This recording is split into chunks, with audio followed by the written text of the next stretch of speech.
Alhamdulillah Rabbil Alamin. Wassalatu wassalamu ala rasulillahi wa ala alihi wa ashabihi wa ahli baiti ajma'in. Alhamdulillah wa syukrulillah. Amma ba'd. Waqad qala Allah Ta'ala fi sya'ni habibihi mukhbara wa amira. Inna Allah wa malaikatahu yusalluna 'alan nabi. Ya ayyuhallazina amanu sallu 'alaihi wa sallimu taslima. Allahumma salli ala Muhammadin wa ala alihi wa ashabihi wa labati ajma'in. Allahumma salli ala Muhammadin wa ala alihi wa ashabihi wa labati ajma'in.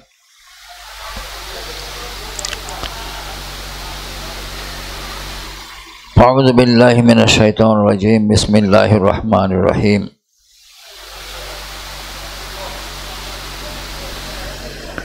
Laqad manna Allahu 'alal mu'minina idz ba'atha fihim rasulan min anfusihim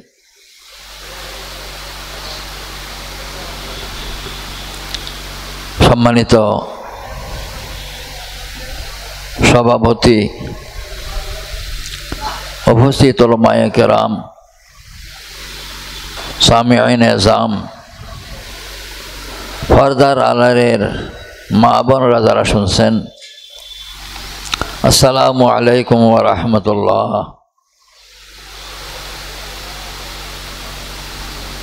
আল্লাহ সুবহানাহু ওয়া তাআলা আমাদেরকে আল্লাহর ওলি, আশিক রাসূল হযরত শাহ সাহেবুল্লাহর ওসিলায় এটা সিরাতুন নবী সাল্লাল্লাহু আলাইহি ওয়াসাল্লামের মাহফিলে আসার জন্য কবুল করলেন, সে শোনার জন্য কবুল করলেন, আর কিছু বলার জন্য যে কবুল করলেন। আমরা একটা সবাই আল্লাহ শুকরিয়া আদায় করি, সবাই বলি আলহামদুলিল্লাহ। তিনি আমাদেরকে সুস্থ রেখেছেন, আবহাওয়া অনেকটা অনুকূল রেখেছেন, মাহফিলে আসার জন্য একটা অনুভূতিও দান করেছেন। আল্লাহ আমাদের এই আশাটাকে রসুলের মহব্বতের আলামত হিসাবে দয়া করে কবুল করুন, আমিন। আর প্যারা রসুল সাল্লামের মহব্বতটাকে আমাদের জন্য নাজাতের রসুল হিসাবে কবুল করুন, আমিন। সম্মানিত ভাইয়ারা, দরসে হাদিসের দায়িত্ব আমাকে দেয়া হয়েছে। আমি আসলে কোনো মাদ্রাসার মুহাদ্দিস না।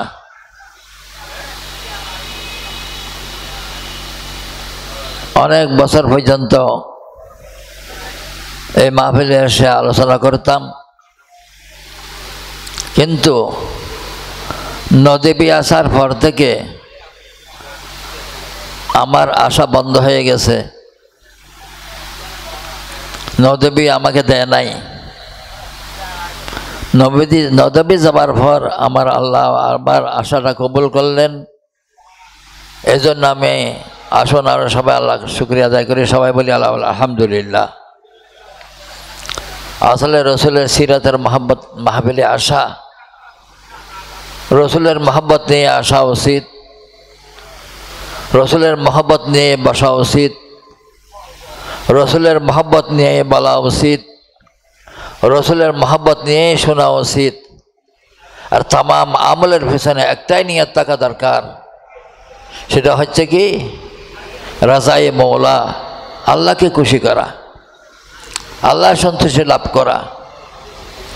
আর যারা বয়ান করে তাদের মৌলিক উদ্দেশ্য থাকবে এটা, আর যারা শোনে তাদের উদ্দেশ্য থাকবে রসুলের মহব্বতের সাথে সাথে রসুলের এতাআত ও ইত্তেবা, রসুলকে মেনে চলার, রসুলকে অনুসরণ করার। আল্লাহ আমাদের সকলকে সেই নেয়ামত ও সেই তৌফিক রহমত দয়া করে সবাইকে নসিব করুন, আমিন।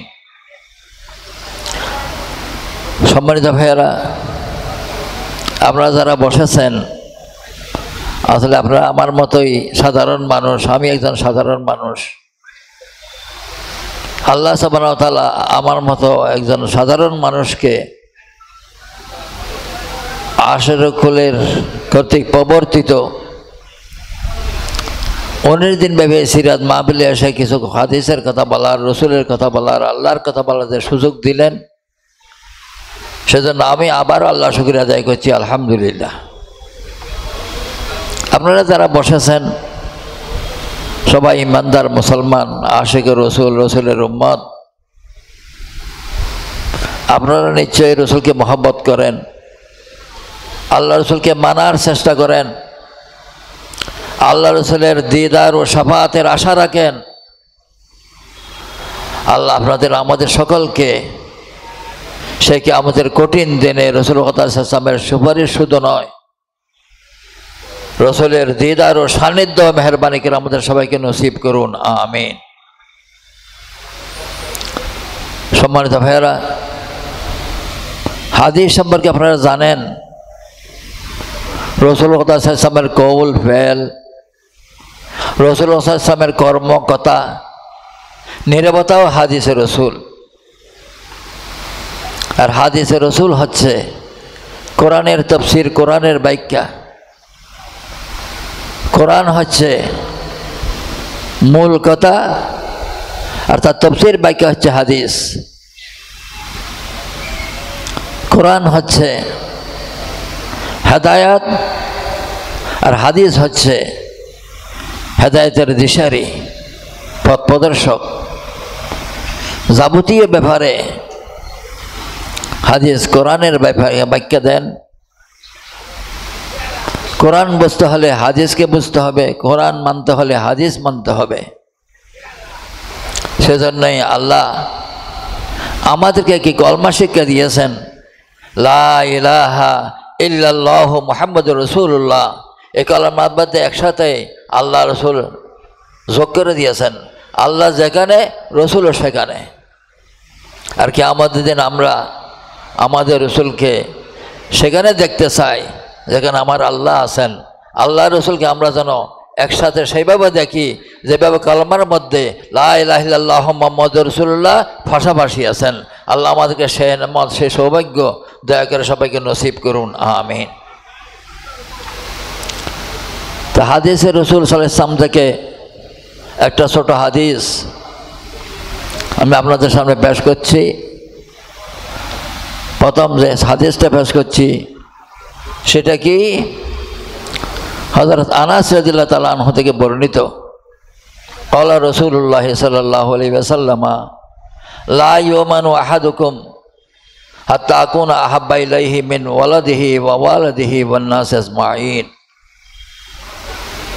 হে আমার সাহাবীরা, হে আমার উম্মতেরা, ধর কেউ ইমানদার হতে পারবে না, কেউ ইমানদার হবে না, কেউ ইমানদার নয় যদি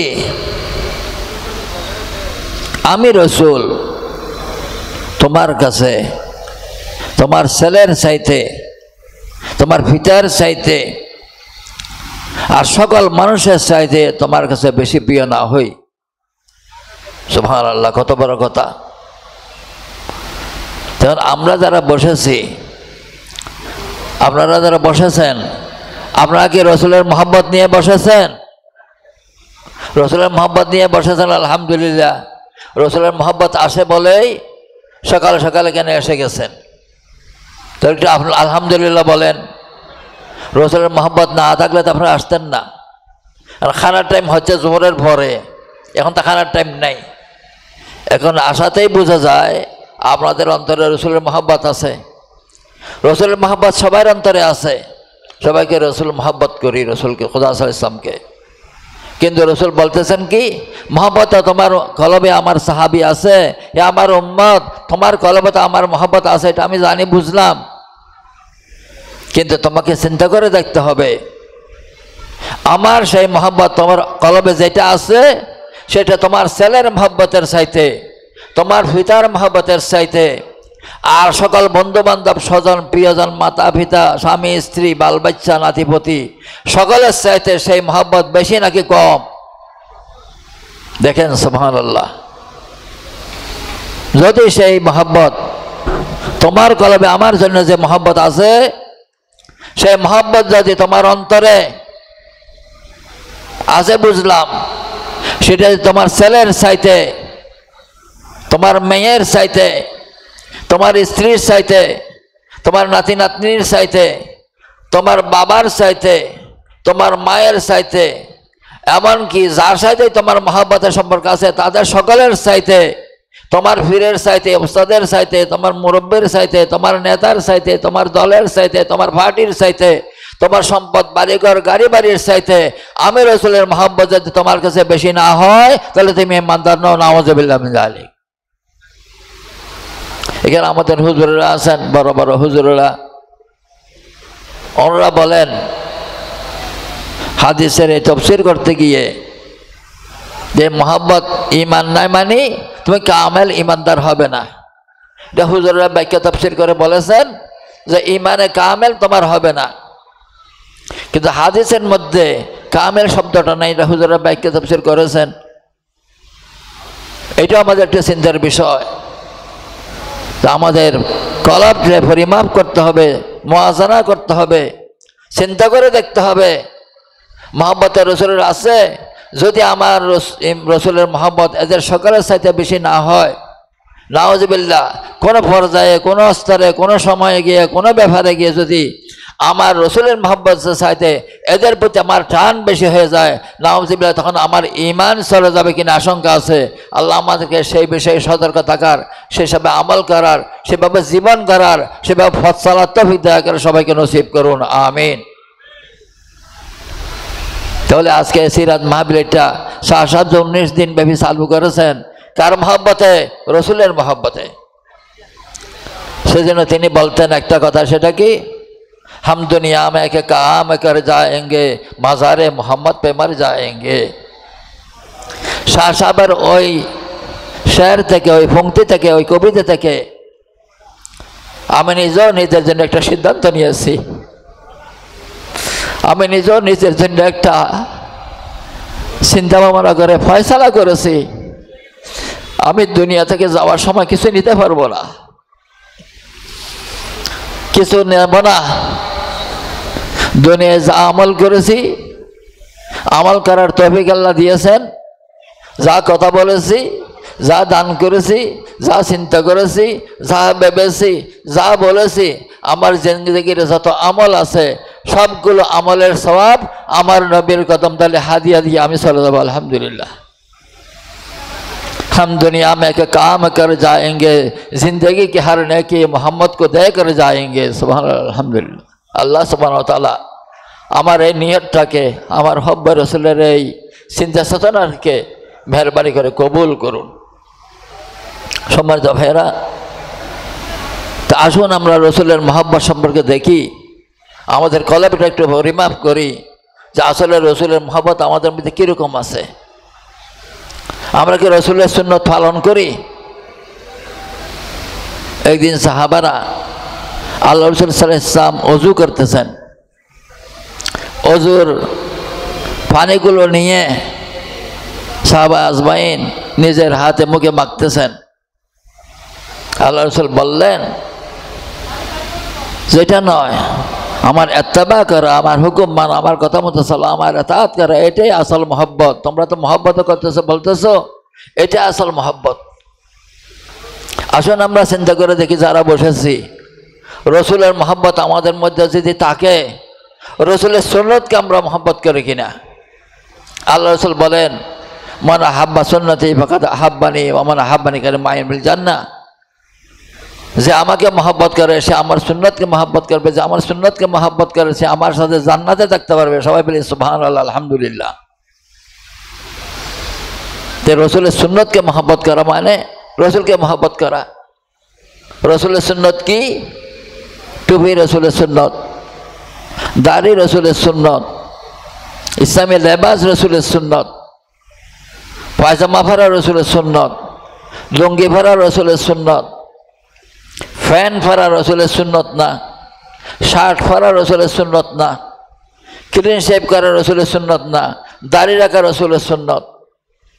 এইভাবে আমাদের জীবনকে আমরা ফরজনা করলে দেখা যাবে যে আসলে আমরা রসুলের মহব্বতের কথা বলি, রসুলকে মহব্বত করার দাবি করি, কিন্তু রসুলের সুন্নতের ব্যাপারে আমরা সেভাবে বেখবর যেভাবে আমরা দুনিয়ার নিজের স্বার্থ ছাড়া আর সব কিছুর ব্যাপারে বেখবর। দেশ কোথায় যাচ্ছে, দিন ধর্মের কী অবস্থা, আলেমাদের কি পরিণতি, ইসলাম বিরোধী কাজকর্ম কীরকম হচ্ছে, ওইসব ব্যাপারে আমাদের খবর নাই। রসুলের হাদিসের দিন হোম দানানি রুহম, দুনিয়া গাড়ি বাড়ি এগুলো আজকে আমাদের দিনদারি হয়ে গেছে। রসুলের মহব্বতের দাবি করি, কিন্তু গাড়ি বাড়ির মহব্বতে আমাদের অন্তরটা এমনভাবে সেঁকে বসেছে,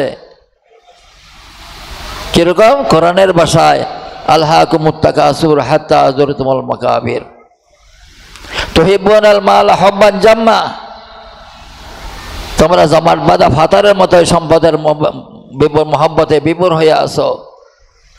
দুনিয়ার সম্পদের মহব্বতে তোমাদের এমনভাবে হয়ে গেছে, কবরে যাওয়ার বয়স হয়ে গেছে তোমার, তবু তুমি মহব্বত, দুনিয়ার মহব্বত, দুনিয়ার স্বার্থ সুবিধা ছাড়তে পারতেছ না। আল্লাহ আমাদেরকে সেই হিসাবে চিন্তা করে আমাদের জীবনকে পরিশুদ্ধ করার, আমল করার, সংশোধন করার তৌফিক দয়া করে নসিব করুন। সবাই বলি আমিন। কি বলেন? আমরা যারা এখানে বসেছি রসুলের মহব্বত নিয়ে এসেছি, আমাদের ওয়াজ শুনে আসল কাজ নাকি আমল করা আসল কাজ? আসল কাজ কি? আমল সে জিন্দগি বনতি है जन्नत भी जहन्नम भी, अमल से जिंदगी बनती है जन्नत भी जहन्नम भी, ये खाकी की फितरत है न नूरी की न नारी की। আমলটাই আমার পুঁজি। সেজন্য আল্লাহ বলেন যারা ঈমান আনে আর আমলে সালেহ করে তার জন্য কোনো ভয় নাই, কোনো চিন্তাও নাই, তাদের পরিণতি জান্নাত। যার ঈমান আমল ঠিক তার দুনিয়াও ঠিক, আখিরাতে ঠিক। আখলিস দীনাকা ইয়াকফিকাল আমলুল কলিল, তোমার দিনকে, তোমার ঈমানকে তুমি পরিপূর্ণ করো, বিশুদ্ধ করো, মুখলেস বানো, ইখলাসের সাথে ঈমান আমলকে গ্রহণ করো, তাহলে তোমার জন্য বেশি আমলের দরকার হবে না, অল্প আমলে তোমার জন্য যথেষ্ট হয়ে যাবে। সুবহানাল্লাহ, আলহামদুলিল্লাহ বলি একটু। আল্লাহ রসুল আমাদের জন্য কাজটা সহজ করে দিলেন। আমার আল্লাহ রসুল যেন, আমাদের রসুল যেমন রহমতের নবী আমাদের জন্য সহজ করে দিচ্ছেন, আমার আল্লাহ যেন আমাদের মতো গুনাহগার বান্দাদের জন্য জান্নাত পাওয়াটাও মেহরবানি করে তার দয়া সহজ করে দেন। সবাই বলি আমিন। সম্মানিত ভাইরা, তো রসুলের মহব্বত সাহাবারা কি করতেন? সাহাবা আজমাইন নিজের জান, নিজের মাল সব কিছু আল্লাহ রসুলের জন্য কোরবান করে দিয়েছেন। একদিন তাবুক যুদ্ধের সময় হযরত রাসূল সাহাবা আজমাইনকে বললেন, তোমরা যুদ্ধের জন্য কিছু সহযোগিতা করো, কিছু দান করো। সবাই দান নিয়ে আসতেছে মসজিদে, দানের উৎসব পড়ে যাচ্ছে, যার যা আছে সামর্থ্য সব নিয়ে আসতেছে। আর আমাদেরকে যদি আল্লাহ রাস্তায় দিতে বলি, দিয়া নিয়ে আসে, দিতে চাই না, ও আদা করে যায় সেগুলো ঠিকভাবে দিই না। অথচ রাসূলের হাদিস কি? মুনাফিক যারা, তারা ওয়াদা ভঙ্গকারী। মুনাফিকের একটা আলামত হলো তারা ওয়াদা রক্ষা করবে না, ওয়াদা ভঙ্গ করবে। আর আমরা প্রতিটা মুহূর্তে ওয়াদা ভঙ্গ করি। রসুলের মহব্বত কোথায়? তো রসুল সাহাবাদেরকে বললেন, সবাই নিয়ে আসতেছে। হযরত ওমর রাদিয়াল্লাহু তাআলা আনহু মনে মনে ভাবলেন, আবু বকরের তো সম্পদ এখন তেমন কিছু নাই, এখন আবু বকরের যা ছিল সব তো আল্লাহর রাস্তায় খরচ হয়ে গেছে, এখন তো কিছু দিতে পারবে না। আল্লাহ রসুল দিতে বলছেন, আমি আজকে নিয়ে আসবো, আবু বকরকে হারাইয়া দিয়ে আমি নিজে ফার্স্ট হয়ে যাব। মনে মনে ভাবলেন। আসার সময় নিজের সম্পদ যা ছিল তার অর্ধেক ভাগ করে নিয়ে আসলেন, অর্ধেক রাখলেন নিজের জন্য, পরিবারের জন্য, আর অর্ধেক নিয়ে আসলেন আল্লাহ রসুলের ডাকে সাড়া দিয়া সাহায্যের জন্য। রসুল খোদা সাল্লাম জিজ্ঞেস করলেন, এ ওমর তুমি কি নিয়ে আসলা? উনি মনে মনে খুশি, যে আমি নিয়ে আসছি, অর্ধেক সম্পদ নিয়ে আসছি, আবু বকর টানতে পারবে না। তো আমি আল্লাহ রসুল আমার সম্পদ 2 ভাগ করে 1 ভাগ রাখি আসছি, আর 1 ভাগ নিয়ে আসছি। তখন এরপর হযরত আবু বকর সিদ্দিক রাদিয়াল্লাহু তাআলা আনহু আসলেন। তিনি তার সমর্থনে যারা চা ছিল সব নিয়ে আসলেন। আল্লাহ রসুল জিজ্ঞেস করলেন, আবু বকর কে নিয়ে এসেছ? আল্লাহ রসুল, আমার ঘরে যা ছিল সব নিয়ে এসেছি। হযরত ওমর রাদিয়াল্লাহু তাআলা আনহু লজ্জিত হলেন আর ভাবলেন, না, আবু বকরকে হারানো কোনোদিনই আমার সম্ভব নয়। আমি এনেছি অর্ধেক, আর তিনি এসেছেন যা কিছু সব। बुलबुल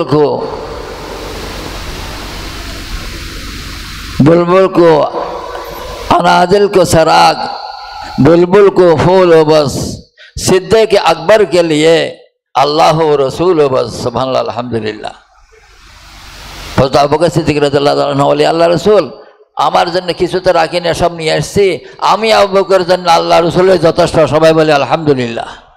আমাদেরকে জান্নাতে গিয়ে এসে আবু বকর সিদ্দিক রাদিয়াল্লাহু তাআলা আনহুকে সম্মান জানাবার, সালাম জানাবার নেয়ামত আল্লাহ আমাদেরকে নসিব করুন। সবাই বলে আমিন।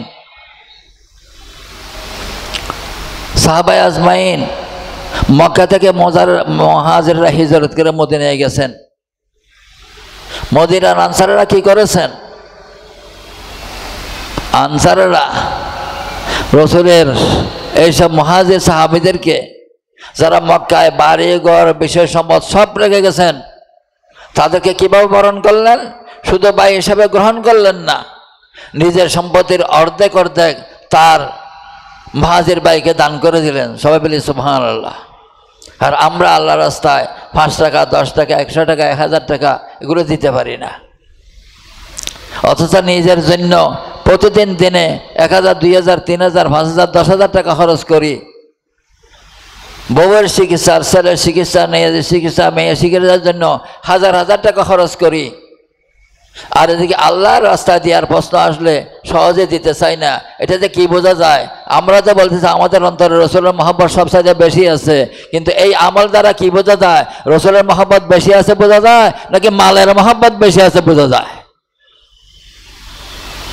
সেজন্য রসুল বলেছেন, লা ইউমিনু আহাদুকুম হাত্তা আকুনা আহাব্বা ইলাইহি মিন ওয়ালাদিহি ওয়া ওয়ালাদিহি ওয়ান নাসি আজমাইন। তোমরা ইমানদার হইতে পারবে না যতক্ষণ তুমি কি হবে না, তোমার কাছে আমি রসুল, তোমার ছেলে, তোমার পিতা, তোমার আর সকল মানুষের চাইতে বেশি প্রিয় না হব। হযরত ওমর রাদিয়াল্লাহু তাআলা আনহু কে একদিন রসুল বললেন, রসুলের মহব্বতের ব্যাপারে কথা আসলো। হযরত ওমর রাদিয়াল্লাহু তাআলা আনহু বললেন, হে আল্লাহ রসুল, আমি আপনাকে বেশি মহব্বত করি, তবে আমার জানের চাইতে বেশি করি না। তখন রসুল বললেন, হে রসুল, হে ওমর, তুমি এখন ইমানদার হইতে পারো নাই।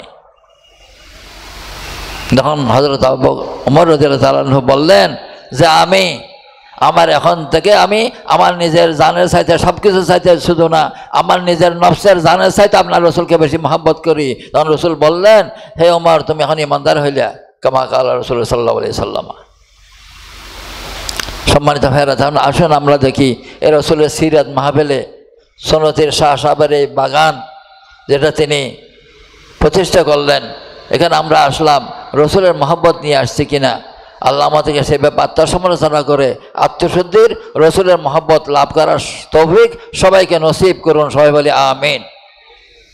সম্মানিত ভাইরা, এই যে আমাদের দুরবস্থা, এদিকে আমরা ঈমানের দাবি করতেছি, রসুলের মহব্বতের দাবি করতেছি, মুসলমানও দাবি করতেছি, ঈমানদারও দাবি করতেছি, কিন্তু চলতে চাইলেও, মানতে চাইলেও রসুলের পথে চলতে পারতেছি না, রসুলের কথা মানতে পারতেছি না, ইচ্ছা থাকলেও পারতেছি না। আপনারা দেখতেছেন না, এখন না সরকার একটু পরিবর্তন হওয়ার কারণে হুজুররা কিছু কথা বলার হয়তো সাহস করতেছেন, একটু নিঃসংকোচ, একটু ভয়মুক্ত হয়ে কথা বলতে পারতেছেন। মসজিদে আমি ইমামতি করি, কিন্তু সেই মসজিদে কথা বলার সময় আগে এই কথা বলার শুরুতে চিন্তা করতে হয়, কথা বলার সময় চিন্তা করতে হয় কোনো বিপদ আসবে কিনা। পুলিশে মামলা হবে কিনা, কোনো জঙ্গি মৌলবাদী সাম্প্রদায়িক সন্ত্রাসী অপবাদ দিবে কিনা, কোনো ধরনের বিপদ হবে কিনা, কোন ইমামতের চাকরি চলে যাবে কিনা, জেলখানায় যেতে হবে কিনা, মামলা খাইতে হবে কিনা, আবার যদি পুলিশের ধরনের রিমান্ডে নেয় কোনো সেখানে মারি ধরিয়ে কিরে অবস্থা করে হার করে, এমনি তো মানুষ চিকন মানুষ, একটা বাড়ি দিলে হার সইতে পারবো না, কি বিপদ হবে, এই ধরনের বিপদের ঝুঁকি চিন্তা মাথায় নিয়ে মসজিদে আলোচনা করতে হইতো। কথা ঠিক কিনা? তো এই অবস্থা কেন? এই অবস্থার মূল কারণ হচ্ছে আমরা রসুলের সুন্নত ছেড়ে দিয়েছি, রসুলের তরিকায় চলি না, রসুলের কথা মানি না, রসুলের অনুসরণ করি না। আল্লাহ বলতেছেন কি, ইয়া আইয়ুহাল্লাযীনা আমানু আউযু বিল্লাহি মিনাশ শাইতানির রাজীম বিসমিল্লাহির রহমানির রহিম ইয়া আইয়ুহাল্লাযীনা আমানু আতিউল্লাহ ওয়া আতিউর রাসূল ওয়া উলিল আমরি মিনকুম। হে আমার বান্দারা, তোমরা আল্লাহকে মানো, আমার রসুলকে মানো, তোমাদের উলিল আমরকে মানো। উলিল আমর মানে কারা? দুইটা শ্রেণীর উলিল আমর। এক শ্রেণী হচ্ছে ইসলামী খেলাফতের, ইসলামী রাষ্ট্রের কর্ণধার যারা, তারা উলিল আমর। দ্বিতীয় শ্রেণী হচ্ছে উলামায়ে কেরাম, মুফতিয়ানে এজাম, যারা আল্লাহ রসুলের ওয়ারিস নবী, নায়েবে নবী, তারা হচ্ছে উলিল আমর। ইসলামী শাসন আর হুকুমত থাকলে, ইসলামের রাষ্ট্রের দায়িত্বশীল যারা, তারা উলিল আমর। আর ইসলামী শাসন ব্যবস্থা না থাকলে আলেম ওলামা, হক্কানি আলেম ওলামা যারা, যারা ফেরে চিন্তা করে না, আল্লাহ চিন্তা করে, দিনের চিন্তা করে, আল্লাহর দিনের দুশমনদের চক্রান্ত সম্পর্কে চিন্তা করে, আল্লাহর দিনের আলাইয়ালে কালমাতুল্লাহর জন্য চিন্তা করে, হক কথা মানুষকে বলার চিন্তা করে, এইভাবে যারা চিন্তা করে তারা হয় হক্কানি আলাম। এইসব হক্কানি আলামরাই হচ্ছে কে? উলিল আমর। এখন কিন্তু আপনারা দেখেন, আমাদের যে সমাজে বসবাস করছি সেই সমাজে আলেমদের উলিল আমরের কোনো মর্যাদা আছে? ওয়াজ খালেম এখানে যারা এসছেন তারও সেখানেও দেখবেন, ও যারা বেশি সুর করে চিল্লাইয়ে ওয়াজ করতে পারে তাদের কথা মানুষ বেশি শুনতে চায়। কিন্তু যারা এইভাবে বলে না, কিন্তু কোরআনের কথা হাদিসের কথাগুলো ঠিকভাবে বলার চেষ্টা করে, কিন্তু বেশি সুর নাই, বেশি স্বর নাই, তাদের কথা মানুষ সহজে শুনতে চায় না। এটা কি? এটা কি আল্লাহ রসুলের মহব্বতের আলামত, নাকি অনেক ব্যক্তি বিশেষের প্রতি আকর্ষণের আলামত? সেজন্য ওই যে আল্লাহ রসুল বলছেন, আখলিস দীনাকা ইয়াকফিকাল আমলুল কলিল, তোমার দিনকে এখলাস মুখলিস বানাও, খাস করো আল্লাহর জন্য, তাহলে অল্প আমলে যথেষ্ট হবে। অর্থাৎ তুমি মাহফিলে আসবা, আল্লাহর কথা কি বলা হচ্ছে, রসুলের কথা কি বলা হচ্ছে, সেটাই তোমার সিনরার নিয়ত থাকবে। কার কণ্ঠ বড়, কার সুর বেশি, কে বেশি গরম কথা বলতে পারে, কার বাসনে জ্বালাময়ী ভাব আছে, এগুলি হিসাব করবে না। হিসাব করবে আমার আল্লাহর কথা, আমার রসুলের কথা কে বেশি বলে, এবং কার মধ্যে রুহানিয়ত আছে, কে তাকওয়ার সাথে আল্লাহ রসুলের মহব্বত নিয়ে কথা বলে, এবং আমি যেগুলি শুনতেছি সেগুলো আল্লাহ রসুলের মহব্বতে আমি আমল করবো কিনা, আমল করতে পারবে কিনা, এইভাবে শুনে তুমি সেখান থেকে চিন্তা করবে কোনটা কোনটা তোমার জীবনের জন্য প্রযোজ্য। হুজুর বলতেছেন কি, তোমার মধ্যে সেটা আছে কিনা, আর হুজুর যেটা বলতেছে সেটা তোমার মধ্যে খারাপ জিনিসটা কোনো আছে কিনা, এভাবে তুমি আত্মসমালোচনা করে শোনার সাথে সাথে নিজেকে সংশোধন করবে। এটাই আল্লাহ রসুলের মহব্বতের আলামত, এটাই মাহফিল শোনার ফজিলত। আল্লাহ আমাদেরকে দয়া করে সেই হিসাবে শোনার আমল করার তবে সবাইকে নসিব করুন, আমিন। তো বলছিলাম, আজকে আমাদের দেশের এই যে অবস্থা, হুজুররা বলতে পারতেছে না কেন? বিপদের কারণে, বিপদের আশঙ্কায়। এই অবস্থা কেন হয়েছে? রসুলের সুন্নাত ছেড়ে দেওয়ার কারণে। তারা সেই আলোকে একটা হাদিস শোনেন, ওয়ানিল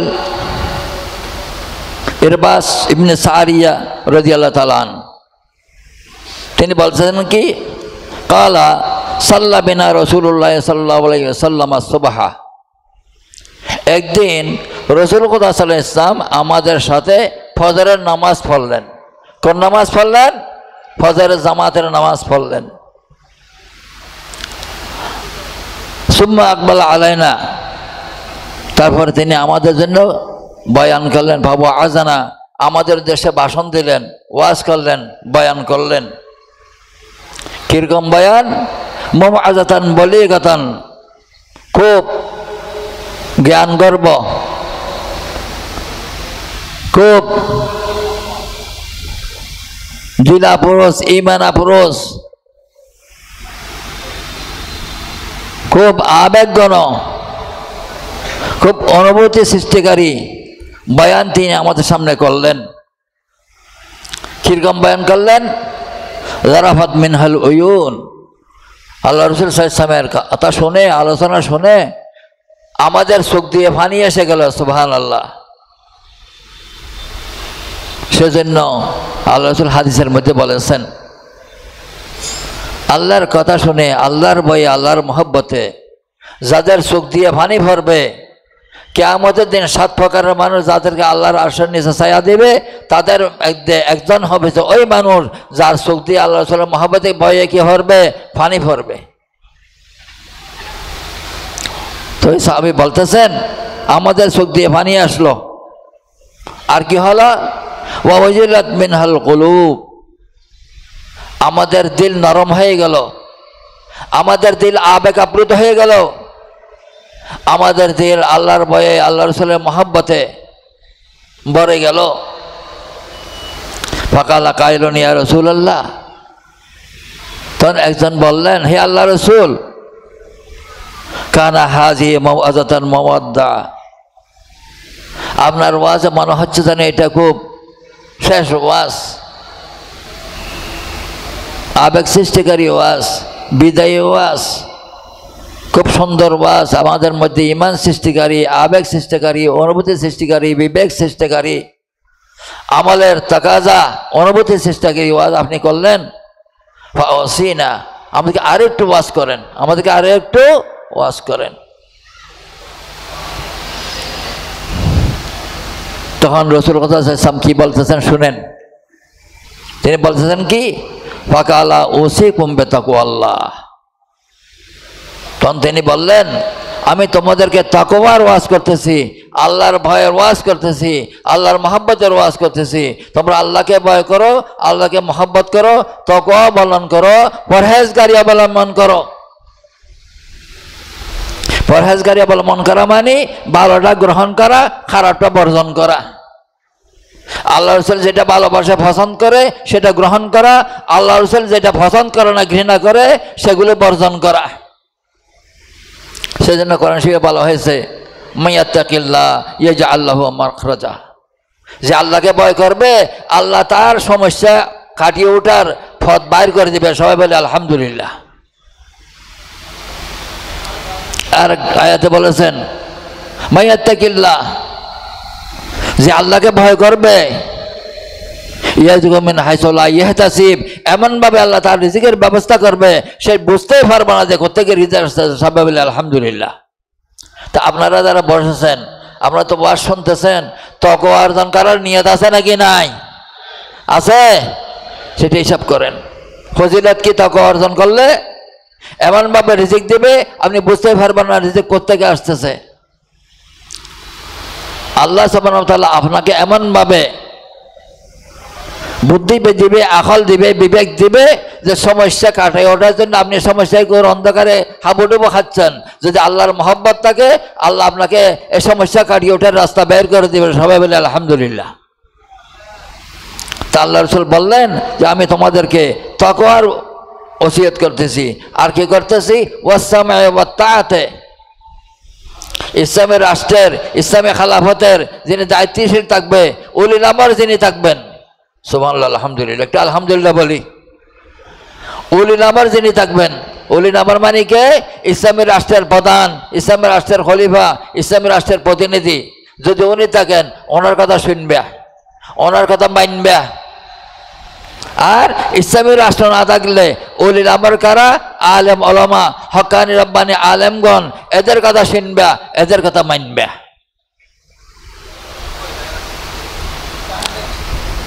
যদি ওয়াইন কানা আবদান হাবশিয়া, তিনি যদি একজন হাবশি গোলামও হয়, সেই রাষ্ট্রপ্রধান, সেই ইসলামী খেলাফতের প্রতিনিধি একজন হাবশি গোলামও হয়, সেই আলেম যদি একজন হাবশি গোলামও হয়, তবু তুমি কি করবে? তার কথা শুনবে, তার কথা মানবে। এখন আপনারা দেখেন, ইসলামের রাষ্ট্র তখন আমাদের জন্য নাই, আছে? ইসলামের রাষ্ট্র নাই। আলেম ওলামা আছে কিনা? নায়েবে রাসূল আছে কিনা? ওয়ারিসে নবী আছে কিনা? মসজিদের বিভিন্ন দায়িত্বে যারা আছে তারা নায়েবে নবী, ওয়ারিসে নবী হিসাবে দায়িত্ব পালন করতেছে কিনা? আমরা কি তাদের কথা শুনি?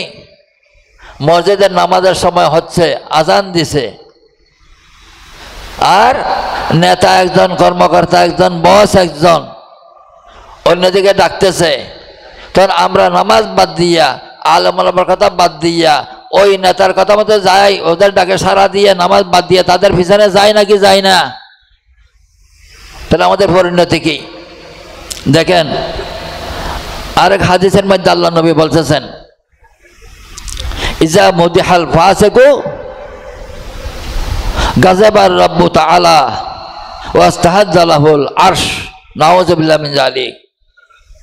যদি ফাসিককে প্রশংসা করা হয়, মুনাফিক ফাসিককে মান্য করা হয়, তাদের অনুগত্য করা হয়, তাদেরকে উৎসাহিত করা হয়, তাদের প্রশংসা করা হয়, এমন অবস্থা করা হয় যে তারা নিজেরা প্রশংসা বোধ করে, গর্ববোধ করে, আনন্দ বোধ করে, তৃপ্তি বোধ করে এবং নিজেকে একটা কিছু মনে করে, আমাদের আচরণে, আমাদের প্রশংসা, আমাদের কাজ কারবায়। তখন আল্লাহ রাসূল বলতেছেন, এই মানুষের এই আচরণের কারণে, এই মুনাফিকের প্রতি, ফাসিকের প্রতি এই ধরনের ভাব দেখানোর কারণে আল্লাহর আরশ কাঁপিয়ে দেয়। সবাই বলে নাউযুবিল্লাহি মিন যালিক।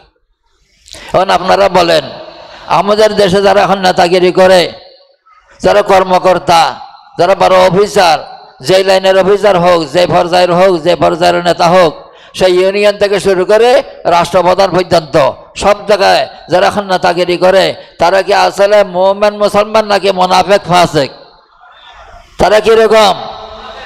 দাড়ি নাই, নামাজ নাই, টুপি নাই, ইসলামী নামাজ নাই, হালাল নাই, হারাম নাই, নাই তো নাই, আবার আছে কি মদ, জুয়া, গাঁজা। ইসলাম বিরোধী কাজ, রসুল বিরোধী কাজ, ইসলাম বিরোধী আইন, রসুল বিরোধী আইন, শরীয়ত বিরোধী আইন। আল্লাহ রসুলের গালি দিলে এগুলো বিচার করার লোক নাই, আর নিজেদেরকে গালি দিলে সাথে সাথে তারা হয়ে যাইতেছে। এই ধরনের ফাসিক মুনাফিক আমাদের সমাজে নেতা হইয়া আছে নাকি নাই? সে কথা যেখানে বলতেছে কি, এইরকম লোককে যদি তোমরা প্রশংসা করো, বাহাবা দাও, অমুক নেতা রিলিফ সোর, গম সোর, জানাকার নেতা, এগিয়ে চলো, আমরা আছি তোমার ভিসে, এই ধরনের যদি তোমাদের স্লোগান হয়, তাহলে কি হবে? আল্লাহর আরশ কেঁপে উঠবে। আল্লাহর আরশ কি উঠবে? কেঁপে উঠবে। তা আল্লাহ বড় রহমান রহিম, বড় দয়ালু। আরশ কাঁপলে কি হবে? আল্লাহ কিন্তু বান্দার প্রতি এত দয়ালু যে আল্লাহ গজব দিয়ে সাথে বান্দাকে শেষ করে দিচ্ছে না, বান্দাকে সুযোগ দিচ্ছে। ফেরাউনকে সুযোগ দিয়েছিল তওবা করার, সে সুযোগ গ্রহণ করে নাই। নূহ নবীর জাতিকে 20 বছর সময় দিয়েছিল, তারা তওবা করে নাই। হাসিনাকেও 15 বছর সময় দিয়েছিল, সে সংশোধন হয় নাই। কিন্তু আল্লাহ এই হাসিনাকে, আমাদের যেসব বংশধরকে, আমাদের যেসব ছাত্রগুলোকে, আমাদের ছাত্রীদেরকে বেঈমান বানানোর জন্য, মেধাহীন করার জন্য, চরিত্রহীন করার জন্য, ভারতীয় মোদের কথায় আমাদের শিক্ষা ব্যবস্থার মধ্যে আজে-বাজে ইসলাম বিরোধী, নৈতিকতা বিরোধী, ইমাম বিরোধী, চরিত্র বিরোধী সব কিছু ঢুকাইয়া দিয়া আমাদের যে ছাত্রছাত্রীকে ধ্বংস করার জন্য সে চেষ্টা করেছিল, আল্লাহ সুবহানাহু ওয়া তাআলা সেই সব ছাত্রী দিয়া তাকে ধ্বংস করেছে নাকি করে নাই? জামাতে করে নাই, বিএনপি করে নাই, হেফাজতে করে নাই, এরা করতে পারে নাই। কিন্তু ওই ছাত্রদেরকে দিয়ে আল্লাহ হাসিনাকে উৎখাত করাইছে, যে ছাত্র ছাত্রীকে সে ধ্বংস করতে চাইছিল মুদের কথায়, ইস্তাবদিল কওমান গায়রাকুম লা তাদুররুহু শাইয়্যা। তো আল্লাহ কাকে দিয়ে কি কাজ করাই ফেলবে তোমরা বুঝবে না, আল্লাহ জানে। সবাই বলে আলহামদুলিল্লাহ। তখন দেখেন, আমরা ঈমানের দাবি করতেছি, রসুলের মহব্বতের দাবি করতেছি, কিন্তু যাদের পিছনে করলে, যাদের প্রশংসা করলে, যাদের পিছনে বাহাবা দিলে আল্লাহর আরশ কাঁপবে, আমরা তাদের পিছনে ঘুরি নাকি ঘুরি না? ঘুরি। তাহলে এখন তারপর বলতেছে কি, ওই হাদিসের মধ্যে দেখেন যে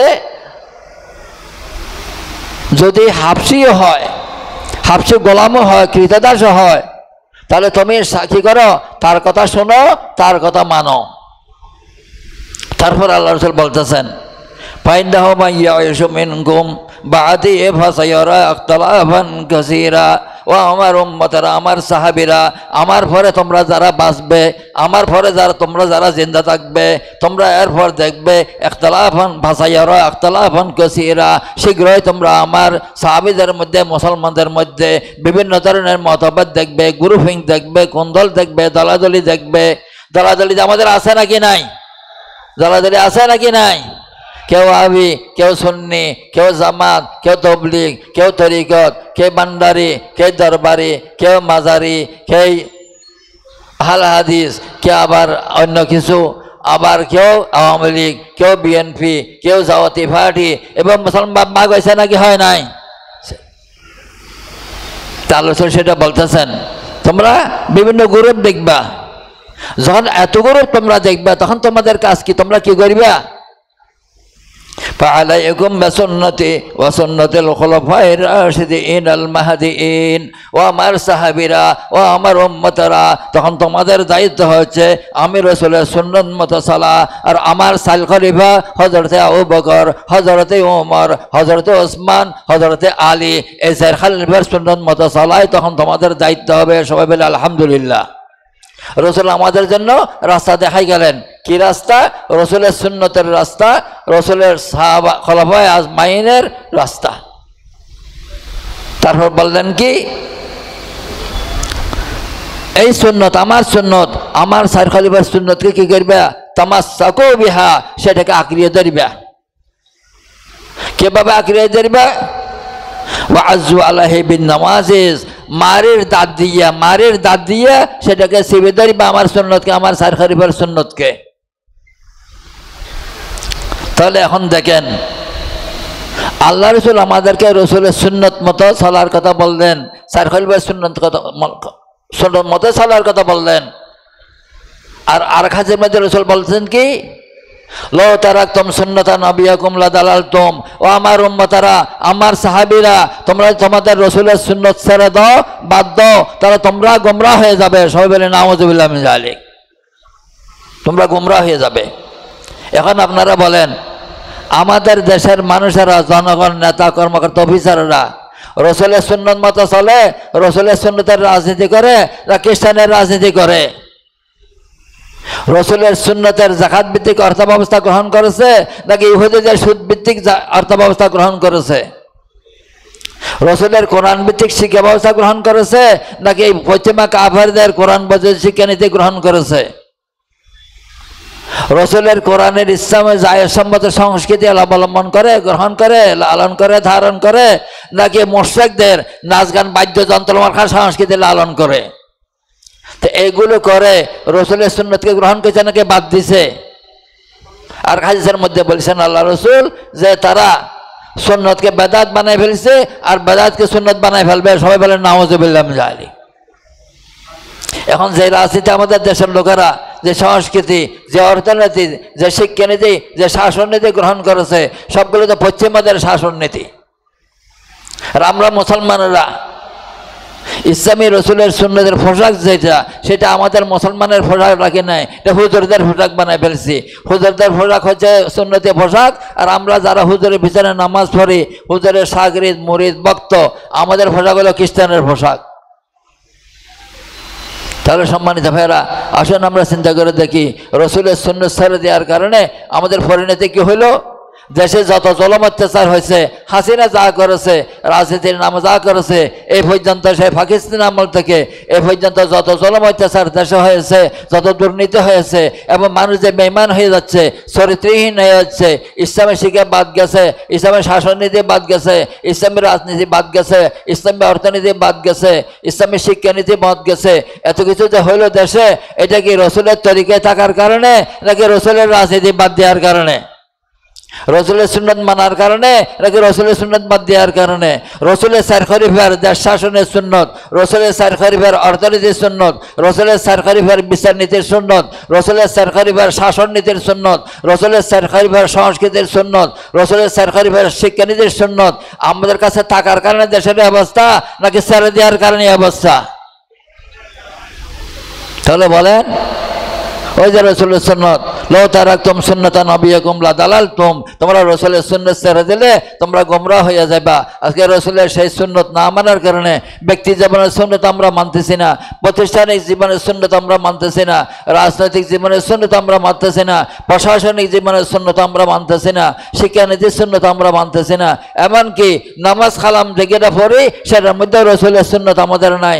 রসুল ফজরের আগে 4 রাকাত সুন্নত পড়বো, ফজর পরে 2 রাকাত সুন্নত পড়বো, কিছু নফল পড়বো, কিছু মসজিদে তেলাওয়াত করবো, জিকির করবো, সেগুলো আমরা পুরোপুরি করি না।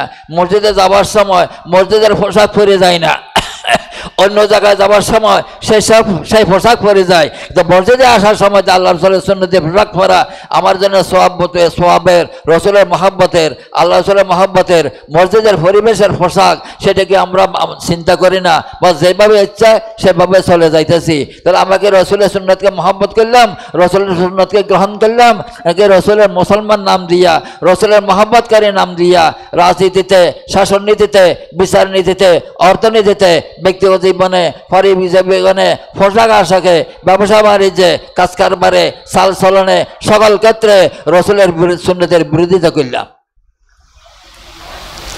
সম্মানিত মুসলমান ভাইয়েরা, আসুন আমরা চিন্তা করে দেখি যে আমরা আসলে রসুলের সুন্নতকে কিভাবে বর্জন করতেছি, আর আমাদের এই দুঃখ মুসিবতের কারণ কি।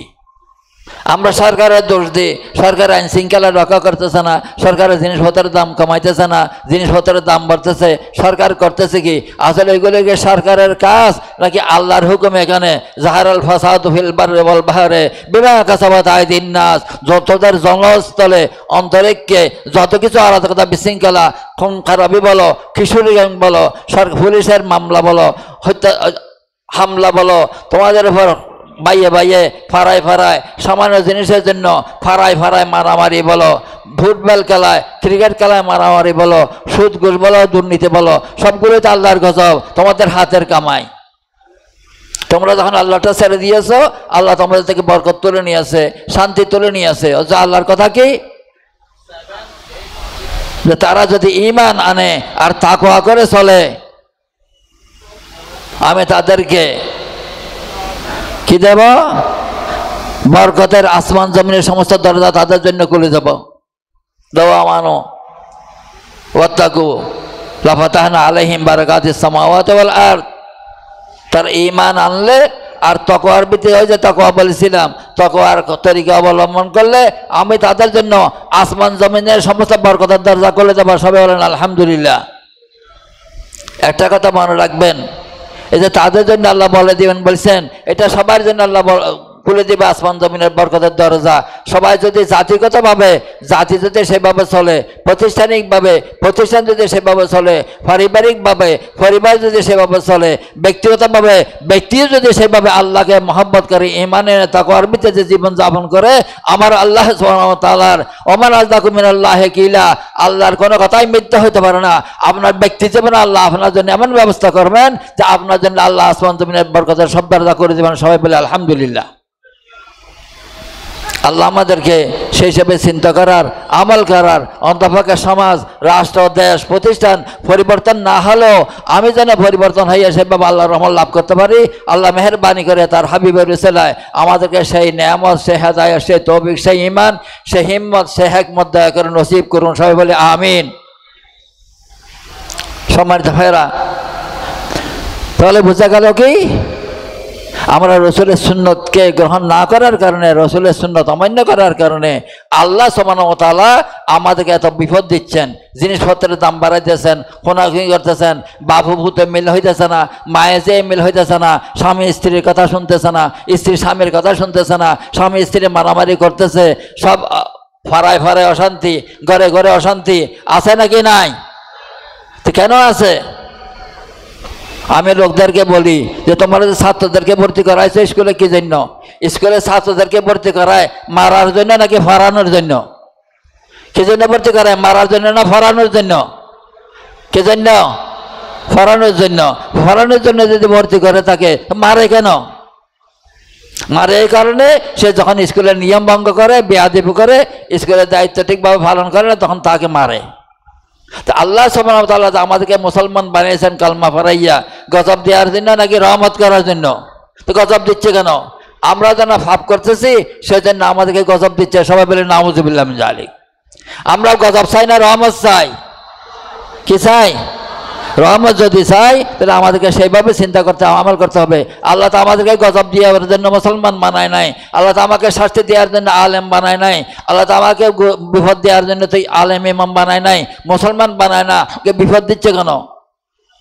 ওই জাহারাল ফাসাদু ফিল বাররি ওয়াল বাহরি বিমা কাসাবাত আইদিন নাস ওয়া মা আসাবাকুম মিন মুসিবাতিন ইল্লা বিইজনিল্লাহ। আল্লাহ আমাদেরকে এই জিনিস বুঝার তৌফিক নসিব করুন। এখন আজকের দিনের যে দুরবস্থা যাচ্ছে এই জন্য কি আমাদের কোনো জ্বালা আছে? আমি দাওয়াত ফেলে, আমি আরামে থাকলে, আমি সুখে থাকতে পারলে, আমি টাকা পয়সা কিছু পাইলে, আমি ইমাম খতিব হিসেবে কি সম্মান পাইলে আমি খুশি হয়ে যাইতেছি। আল্লাহর দিনের যে 12টা বাজতেছে, আল্লাহর বান্দাদের জুলুম হচ্ছে, এর প্রতিকার কে করছে? যে কোনো আওয়াজ আছে? কোনো কিছু আমরা প্রতিবাদ করতেছি? এর কোনো কথা আমাদের আছে? অথচ কোরআন শরীফের আয়াত কি? لما لا تقاتلون في سبيل الله والمستضعفين من الرجال والنساء والبلدان الذين يقولون ربنا اخرجنا من هذه القرية الظالم اهلها। মুসলিমরা আল্লাহর কাছে হাজারি করতেছে। এই যে 15 বছর জুলুম চলল, এই জুলুম থেকে জাতিকে মুক্ত করার জন্য আলেম বলেন, নেতা বলেন, কর্মকর্তা বলেন, কারো তেমন কোনো ভূমিকা ছিল না। সবাই শুধু নিজের গা বাঁচানোর চিন্তায় ছিল। এরা যখন দায়িত্ব পালন করে নাই, আল্লাহর কাছে জালিম জুলুম আর সহ্য হয় নাই, মুসলিমদের দোয়া কবুল করে আল্লাহ ছাত্রদেরকে দিয়ে জালিম কুৎখাত করাইছে। সবাই বলে আলহামদুলিল্লাহ। আপনার যে হাসিনার জুলুম থেকে জাতি মুক্তি পাইছে, আপনারা মুক্তি পাইছেন, এর জন্য খুশি না বেজার? খুশি হইলে আলহামদুলিল্লাহ বড় করে বলেন না কেন? সবাই একটু বড় করে আলহামদুলিল্লাহ বলেন। এমনভাবে মহব্বতের সাথে চিন্তা ভাবনা করে আলহামদুলিল্লাহ বলেন, যেন আল্লাহ আপনাদের আলহামদুলিল্লাহ শুনলে খুশি হয়, সামনে ভবিষ্যতে জালেম থেকে বাঁচায়। যদি আপনারা আল্লাহ জালেম থেকে বাঁচতে না চান, আলহামদুলিল্লাহ অন্তর থেকে না বলেন, নিজেদের আমল পরিবর্তন না করেন, সামনে আরো কত বড় ধরনের আলেম আর জালেম আল্লাহ বাসায় দিবে, আল্লাহ ভালো জানে। সবাই বলে নাউযুবিল্লাহ মিন যালিক। আল্লাহ যেমন বাসায় দিছে তেমন আবার জালেম মাথার পর বাসায় দিতে পারে নাকি পারে না? কেন? যখন আল্লাহ রসুল আল্লাহর কথা মানি না, রসুলেরটাও মানি না, মানার দাবি করে কিন্তু অমান্য করি। কথা ঠিক কিনা? দাবি করি, মানার করে কি অমান্য। নাউযুবিল্লাহ মিন যালিক। এবার একটা হাদিস আপনাদেরকে বলি, তাহলে এ থেকে বুঝলেন আপনারা। একটা হাদিস কি? বাদাল ইসলাম গরিবা সাইয়াউদু কামা বাদা। বাদাল ইসলাম গরিবা সাইয়াউদু কামা বাদা। আল্লাহ রাসূল বলতেছেন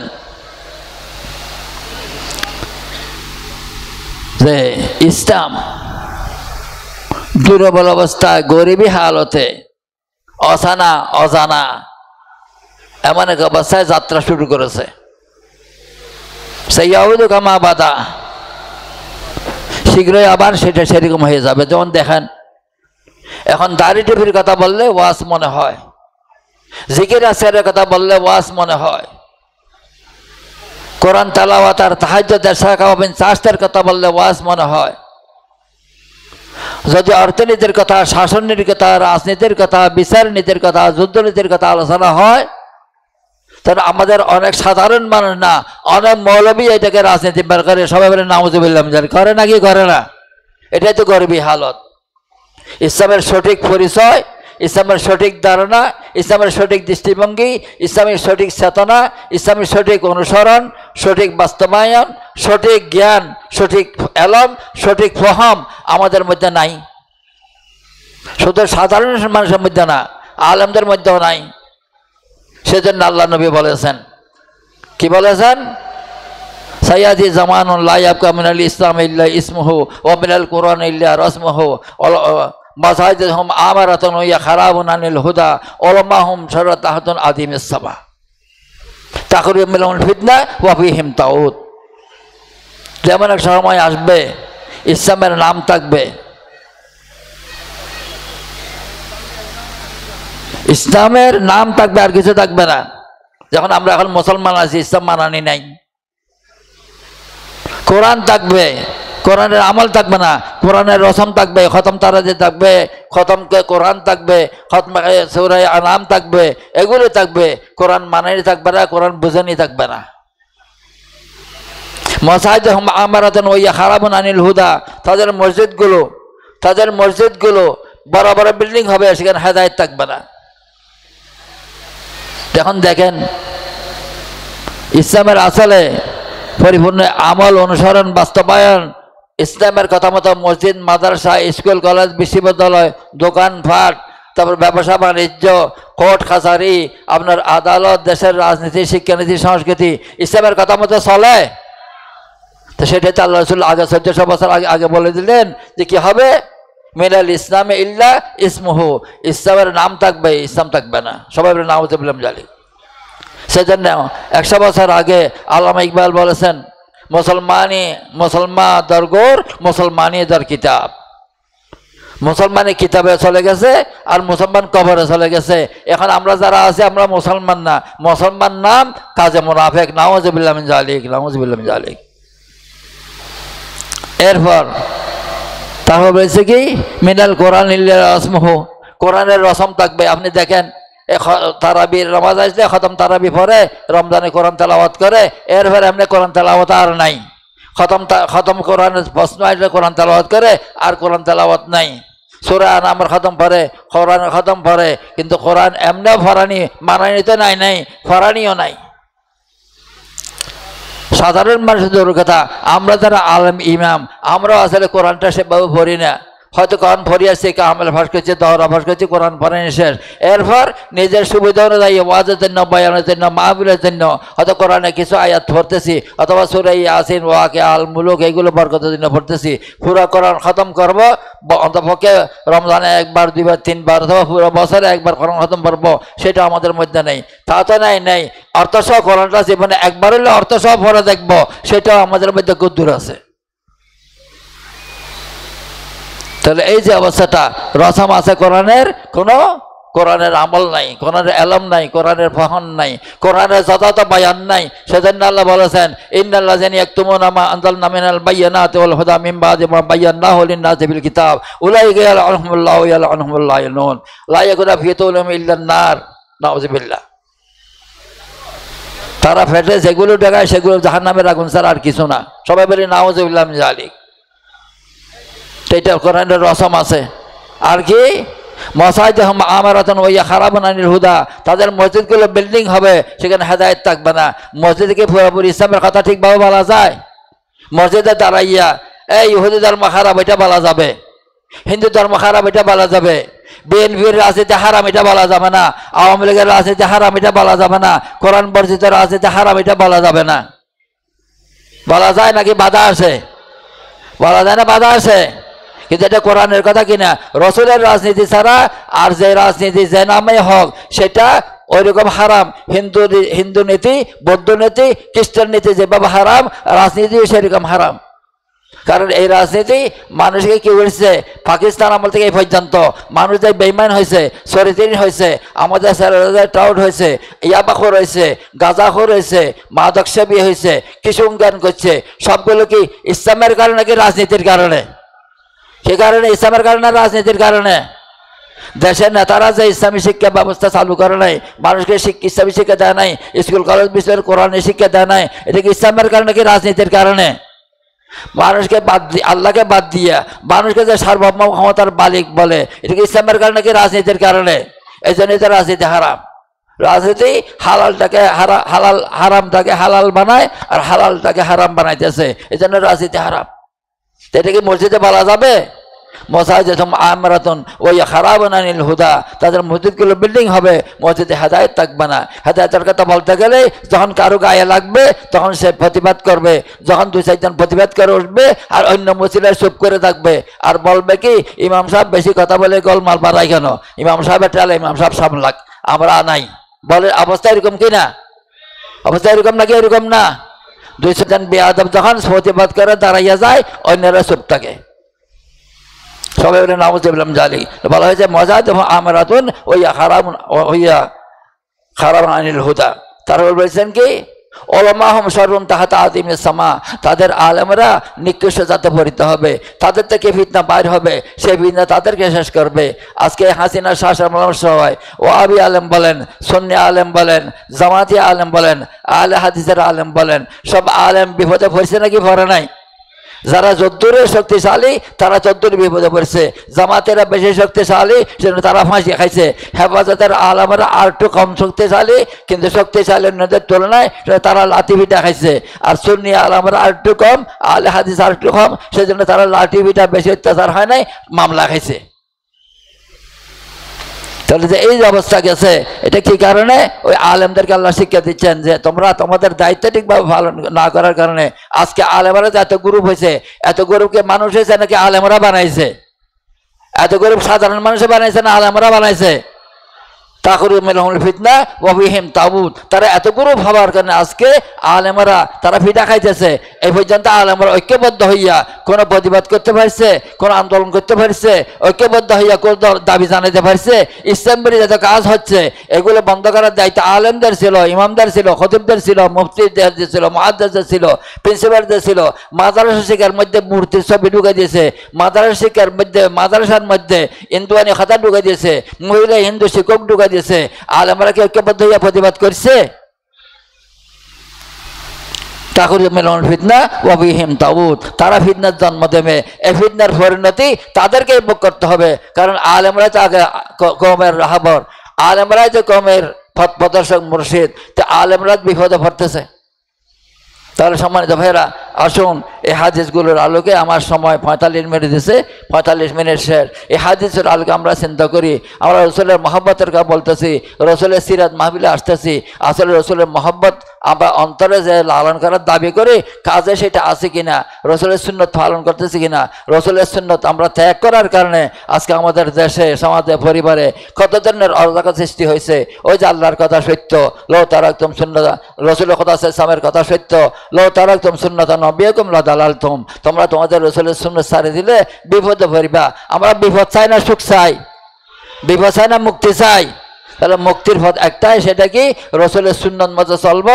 সেটা ব্যক্তিগত জীবন, পারিবারিক জীবন, প্রাতিষ্ঠানিক জীবন, সামাজিক জীবন, রাষ্ট্রীয় জীবন, সকল জীবনে রসুলের সুন্নত পালন করতে পারলে, বাস্তবায়ন করতে পারলে, আমল করতে পারলে আমাদের সুখ, আর রসুলের সুন্নত ত্যাগ করলে যে কি পরিণতি হয় সেটা আমরা এতদিন দেখেছি, হাসিনার আমলেও দেখেছি, ব্যক্তিগত জীবনে প্রতিদিন সব জায়গায় দেখতেছি, আলেমরাও দেখতেছে, মুসলমানরাও দেখতেছে। সবাইকে এইসব কিছু থেকে যথাযথ শিক্ষা নিয়ে যে ঈমান আমলকে পরিশুদ্ধ করার সেইভাবে সালাত তৌফিক আল্লাহ আমাদের সবাইকে, আমাকে, আপনাদের সবাইকে নসিব করুন। এই কথা বলে আমি শেষ করছি। ওয়া আখিরু দাওয়ানা আলহামদুলিল্লাহ। আসসালামু আলাইকুম ওয়া রাহমাতুল্লাহ।